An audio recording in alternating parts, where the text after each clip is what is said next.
నాకు కొడుకుగా మళ్ళీ మా తాతయ్య గారు ఈ భూమి మీద పుట్టబోతున్నందుకు నాకు చాలా సంతోషంగా ఉంది అంటూ అభిమానులందరికీ ఈ శుభవార్త తెలియజేస్తూ తల్లి కాబోతున్న భార్య శోభిత పైన అయితే ఎమోషనల్ అవుతూ రావడం జరిగింది అక్కినేని నాగచైతన్య. అయితే పెళ్ళయ్యి 3 నెలలు కూడా పూర్తి కాకుండానే అప్పుడే శుభవార్త అందిస్తూ మనందరి ముందుకు వచ్చేసిన నాగచైతన్య శోభితల జంట. అందరికీ తెలిసిన విషయమే. శోభిత ఒక మోడల్గా యాక్టర్గా గుర్తింపుని అందుకుంటూ అలానే మరొక వైపు అక్కినేని చైతన్యకి రెండవ భారీగా కుటుంబంలో అడుగుపెట్టింది.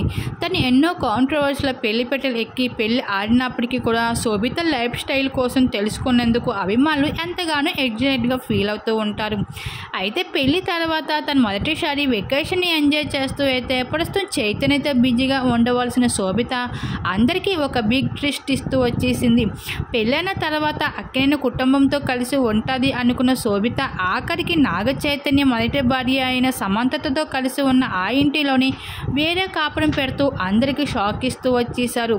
అయితే ఇవన్నీ చాలా కామన్ అంటూ పెళ్ళైన తర్వాత ఏ జంట అయినా సెపరేట్గా ఉండాలని కోరుకోవడంలో తప్పు లేదంటూ నాగ చైతన్య ఫ్యాన్స్ అయితే అభిప్రాయం పడుతూ ఉంటున్నారు. అయితే ఇప్పుడు నాగ చైతన్య భార్య శోభిత అయితే పెళ్ళయి 3 నెలలు కూడా పూర్తి కాకుండానే అప్పుడే శుభవార్త అందిస్తూ అక్కినేని కుటుంబానికి వారసుని ఇవ్వబోతుంది. ఇంక ఈ విషయంపై నాగ చైతన్య కూడా ఎమోషనల్ అవుతూ ఇక నా కొడుకుగా అయితే మళ్ళీ మా తాతయ్య గారు పుట్టబోతున్నందుకు నాకు చాలా సంతోషంగా ఉంది. నేను మాటల్లో చెప్పలేని ఈ రోజు కోసం నేను ఎప్పటి నుంచో చూస్తున్నాను అంటూ ఇక తల్లి కాబోతున్న భార్య శోభిత పైన అయితే ఎమోషనల్ అవుతూ నాగ చైతన్య అయితే రావడం జరిగింది. వాటికి సంబంధించిన ఫొటోస్ నెట్టింట్లో వైరల్గా మారుతున్నాయి.